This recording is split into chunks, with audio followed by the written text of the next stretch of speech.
Teungueth FC leader avant le coup d'envoi avec 10 points. Les hommes de Youssouf Dabo restaient sur une série de 18 matchs sans défaite.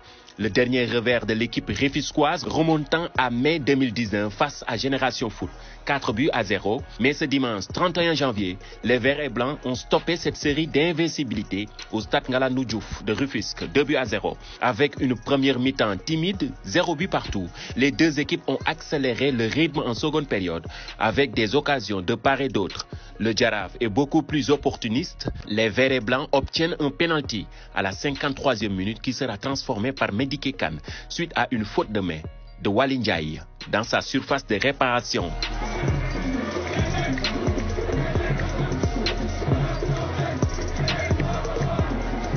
Avec un Pape Seydou Ndiaye des grands soirs qui enchaîne les arrêts décisifs, Teungueth FC ne concrétise pas ses occasions.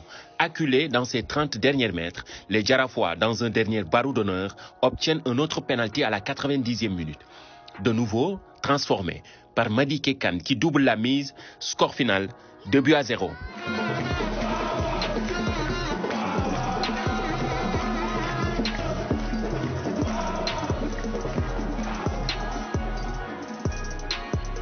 Avec cette victoire, l'équipe de la Médina obtient 10 points, autant que Jambar et Teungueth FC, 3 équipes. Bénéficiaire de cette grande affiche de la 5e journée de la Ligue 1 est assurément Jambar.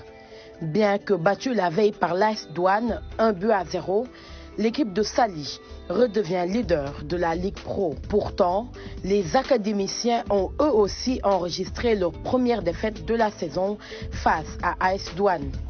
Une très belle performance des Gabelous. Adama Tamba a ouvert le score dès la 4e minute du match.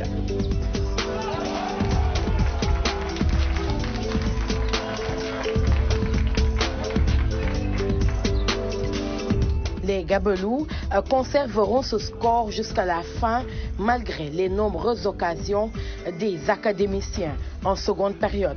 Une victoire importante pour l'AS Douanes qui, après son écrasante victoire devant le Jaraaf lors de la dernière journée, enchaîne un autre succès qui lui permet de grimper au classement et d'occuper désormais la 3e place avec 9 points. L'Union sportive de Gorée a enfin débloqué son compteur de victoire en s'imposant au stade de Mbao face à Niary Tally, 1-0.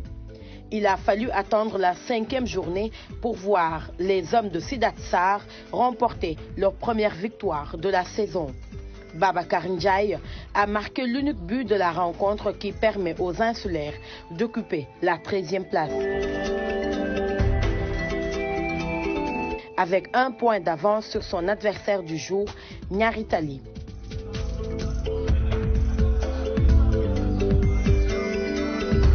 Beaucoup d'apports, surtout d'abord au niveau de la direction du club, qui nous ont beaucoup poussé sur le plan mental, ils ont beaucoup assisté. Je pense que ça a été déterminant pour ce match. Ça a été déterminant, en commençant d'abord par le président et tout. Ils nous ont vraiment soutenus sur le plan moral. Nous avons vraiment avoir des ressources pour répondre aujourd'hui. Le match tey bi sax am na ay phases yu manqué mais bon après ay xale lan perte benn moment ay nit lan tamit dañ doon comprendre mais man en tant que leur coach damay essayer de leur le moral de leur la confiance et j'espère que ñu ñëwee dinañ gis yeneen nit en ce moment c'est difficile de retrouver les joueurs yu ñu doon mais àdduna la y a des hauts et des bas donc tey jii on est là.